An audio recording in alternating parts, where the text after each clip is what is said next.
श्री गणेशाय नमः। ओम श्री गणेशाय नमः। नमस्कार। जब भी हमारे घर में कोई शुभ कार्य होता है, चाहे विवाह हो, गृह प्रवेश हो, यज्ञ हो, नया व्यवसाय शुरू करना हो या किसी बच्चे का नामकरण संस्कार करना हो, सबसे पहले एक ही नाम लिया जाता है, श्री गणेशाय नमः। लेकिन क्या आपने कभी सोचा है कि हर शुभ कार्य में सबसे पहले भगवान श्री गणेश की ही पूजा क्यों होती है, जबकि ब्रह्मा जी सृष्टि के रचयिता हैं, भगवान विष्णु पालन करता है और भगवान शिव स्वयं देवों के देव महादेव हैं। फिर प्रथम पूज्य बनने का गौरव भगवान गणेश जी को ही कैसे प्राप्त हुआ? क्या इसके पीछे एक कथा है या जीवन को दिशा देने वाला कोई गहरा संदेश भी छिपा है? आइए आज शास्त्रों में वर्णित इस सुंदर प्रसंग को जानते हैं। वक्रतुंड महाकाय सूर्यकोटि समप्रभ निर्विघ्नं कुरु मे देव सर्वकार्येषु सर्वदा। बहुत प्राचीन समय की बात है। एक दिन सभी देवताओं के मन में एक प्रश्न उठा कि हम सब में इस प्रथम पूज्य कौन है। प्रत्येक देवता अपने स्थान पर महान था, इसलिए कोई भी स्वयं को पीछे मानने के लिए तैयार नहीं था। अंत में सभी देवता भगवान शंकर जी के पास पहुंचे और हाथ जोड़ करके विनती करके बोले कि हे महादेव, आप ही इस विवाद का समाधान कीजिए। सबसे पहले पूजन का अधिकारी कौन होगा? भगवान शंकर जी कुछ क्षण मौन रहे। फिर मुस्कुराकर बोले, इसका निर्णय किसी के कहने से नहीं होगा, इसके लिए एक परीक्षा होगी। जो सबसे पहले संपूर्ण पृथ्वी की परिक्रमा करके वापस लौट कर आएगा, वही प्रथम पूज्य कहलाएगा। बस इतना सुनते ही सभी देवता अपने अपने दिव्य वाहनों पर सवार होकर निकल पड़े। किसी के पास गरुड़ था, किसी के पास सिंह था, किसी के पास ऐरावत हाथी था और किसी के पास अन्य दिव्य वाहन थे। सभी को विश्वास था कि वही सबसे पहले लौटेंगे, लेकिन भगवान गणेश जी वहीं खड़े थे। उन्होंने अपने छोटे से मूषक वाहन की ओर देखा, फिर अन्य देवताओं के तेज वाहनों की ओर देखा और कुछ क्षण विचार करने लगे। वे जानते थे कि बल की इस प्रतियोगिता में उनका मूषक किसी भी दिव्य वाहन की बराबरी नहीं कर सकता है। तभी उनके मन में एक दिव्य विचार आया। क्या विचार आया उनके मन में? उन्होंने सोचा, जहां बल साथ न दे वहां बुद्धि ही सबसे बड़ी शक्ति बन जाती है। यह विचार आते ही भगवान श्री गणेश सीधे भगवान शंकर और माता पार्वती के चरणों के पास पहुंचे। उन्होंने दोनों को सादर प्रणाम किया, फिर अत्यंत श्रद्धा और भक्तिभाव से भगवान शंकर जी की, माता पार्वती की 3 बार परिक्रमा की। परिक्रमा पूरी करके वे हाथ जोड़कर शांत भाव से वहीं खड़े हो गए। भगवान शंकर जी ने प्रेम पूर्वक पूछा कि हे पुत्र गणेश, तुम पृथ्वी की परिक्रमा करने क्यों नहीं गए? भगवान गणेश जी ने विनम्रता के साथ उत्तर दिया कि पिताजी, मेरे माता पिता ही संपूर्ण संसार हैं।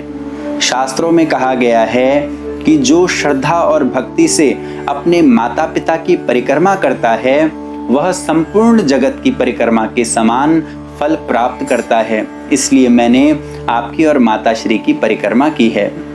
भगवान शंकर जी और माता पार्वती जी अपने पुत्र की बुद्धिमता, श्रद्धा और विनम्रता देखकर अत्यंत प्रसन्न हुए। उधर सभी देवता अपने अपने दिव्य वाहनों पर सवार होकर संपूर्ण पृथ्वी की परिक्रमा कर रहे थे। किसी ने ऊंचे ऊंचे पर्वतों को पार किया, किसी ने अथाह समुद्रों को लांघा, तो किसी ने घने वनों और विशाल मरुस्थलों की यात्रा की। प्रत्येक देवता को विश्वास था कि वही सबसे पहले लौटकर प्रथम पूज्य बनने का गौरव प्राप्त करेगा। कुछ समय बाद एक एक करके सभी देवता कैलाश पर्वत पर लौटने लगे, लेकिन जैसे ही वो भगवान शंकर के सामने पहुंचे, वे आश्चर्यचकित रह गए। उन्होंने देखा कि भगवान गणेश तो पहले से ही भगवान शंकर और माता पार्वती जी के समीप हाथ जोड़कर शांत भाव से खड़े हैं। देवताओं को कुछ समझ में नहीं आया।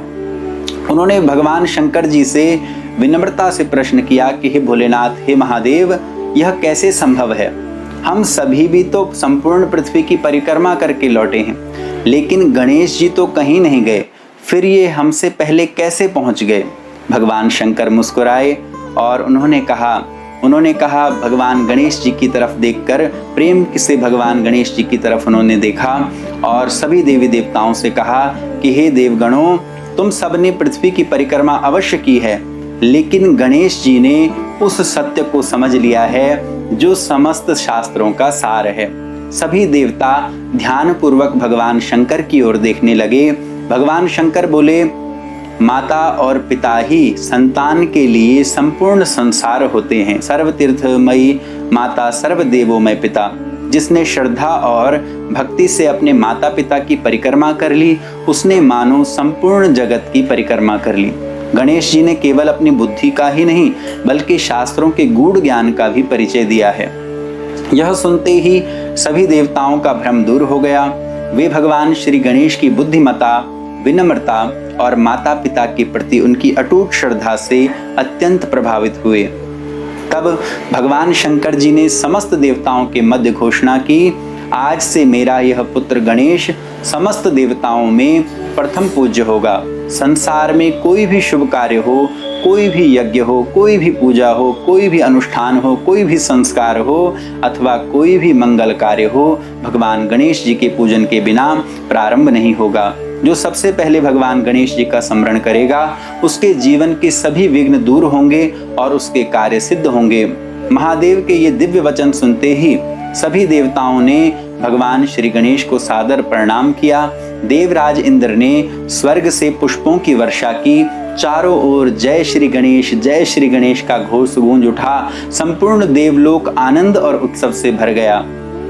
उसी क्षण भगवान श्री गणेश प्रथम पूज्य, विघ्नहर्ता, बुद्धि और विवेक के अधिष्ठाता तथा प्रत्येक शुभ कार्य के आराध्य देव बन गए।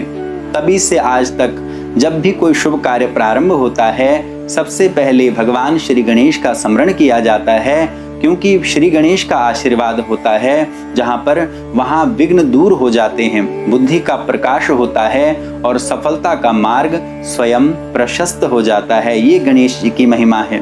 मित्रों, भगवान गणेश जी की यह कथा केवल एक पौराणिक प्रसंग नहीं है, बल्कि हमारे जीवन को सही दिशा देने वाली एक अमूल्य शिक्षा है।